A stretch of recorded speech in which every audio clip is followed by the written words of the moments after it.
So Death Row, what were some of your best times on Death Row? What are some of the good things? Because we always hear the bad things. Man, it was way more good times than bad times. It probably was 10% bad times, 90% good times on Death Row. Great times we had was when the Chronic finally got done, when we was able to listen to it and know it was about to come out. The reaction to Deep Cover, when people loved that. When G-Thang became the #1 song in America. When Doggy Style came on sale for midnight and everybody was lined up around the world.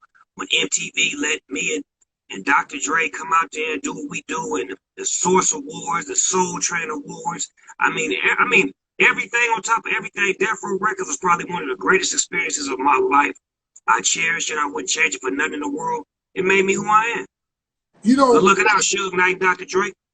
Speaking of the Source Awards, I'll never forget that. I wasn't at the awards at the time, but I watched it on television, and you looked really, really hurt when you were like, you know, Snoop, y'all don't love Snoop Dogg, like New York don't love Snoop Dogg. Like, what was going through your mind at that time? Like, as you were standing up there with the cane in your hand, what was going through your mind?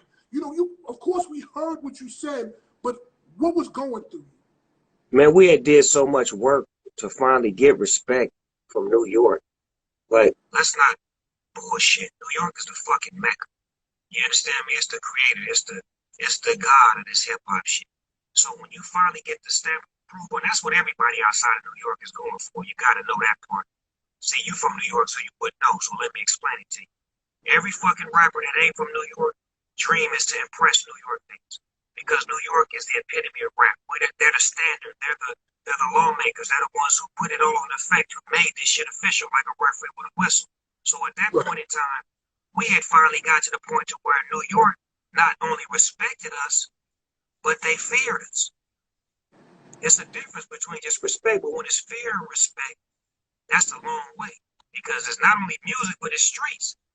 So at that time, I was like, you know, what makes sense is for us all just to be on one page, because we were trying to impress them. Now that we have impressed them and got their attention, let's work with them.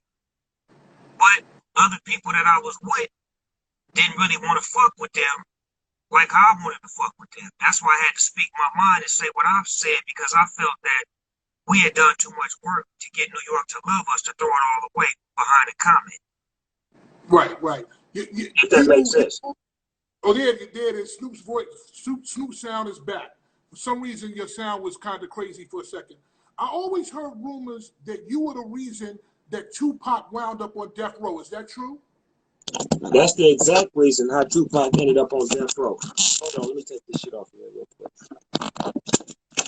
That's the exact reason why Tupac was locked up in New York, and I was hearing, you know, certain things I didn't need to hear about his situation. So I was like, you know what? I reached out to Suge. I was like, Suge, we need to get Cuz out of there and put him with us, because first of all, he one of us. That's my nigga. I love him, and you got the power to do it. So Suge, being a great businessman, you know, took that conversation and he made it move. You know, he went and did what he had to do to pull all the strings to get Pac with us. And when he brought him to us, he brought him to me. And that's when we put him on Daz. And we told Daz, look, don't worry about my record. It's all about Tupac. Give Tupac all of the heat. Daz and Tupac locked up on that heat. Tupac came out to my house in Claremont. He used to go to court with me every day in the back of my Rolls Royce. We used to ride to court. We used to just converse all the way from court back to my house, and what he was wanting to do, how he wanted to build his plan. He seen my house. I want to get me a house. He seen my Rolls Royce. I want to get me a Rolls Royce. So once he learned from me, he began teaching me. See, it's okay to be taught, and it's okay to learn. He started teaching me how to be more militant minded, how to be more of a structured general, and to have my soldiers up under me, and how to move, and how to dress, and how to talk, and how to, you know, in front of media. Because I used to have my head down talking to media. I was shy. He showed me how to keep my head up and communicating. You know, it's certain things that he taught me that you wouldn't know if I didn't tell you. And I'm telling you, he taught as well as he learned, and I learned as well as I taught. Being that you knew Tupac so well, what would Tupac be doing or saying if he was here today? If he was here today? First of all, these whack ass rappers and this soft ass cream puff shit that's going on in the industry, he would have a big voice against that. Sort of kind of like what I'm doing, but I just don't have time to get involved so much. But he would make it a must to abolish all of that weak shit because he's one that really understands and respects hip hop for the culture and what it was built on and what it was built for.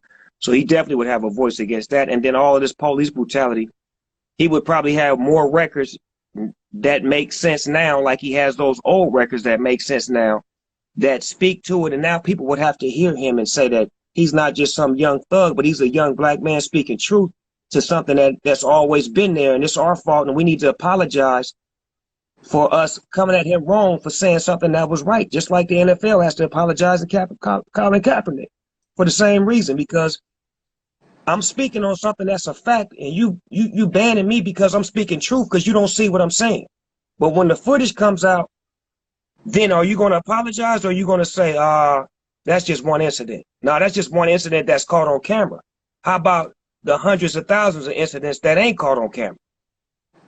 What do you think Tupac would have said about the coronavirus?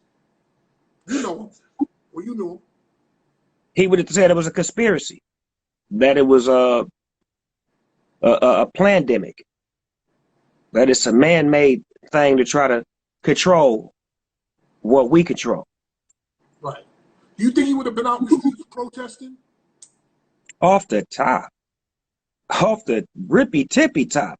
If I was protesting in 92, 429, 92, the day the niggas took over in LA, frontlining, I can't say who was out there with me because I don't want to tell nobody, but I damn sure was out there getting mine in. And you know what I'm saying, the whole hip-hop community and real-life community was getting it in.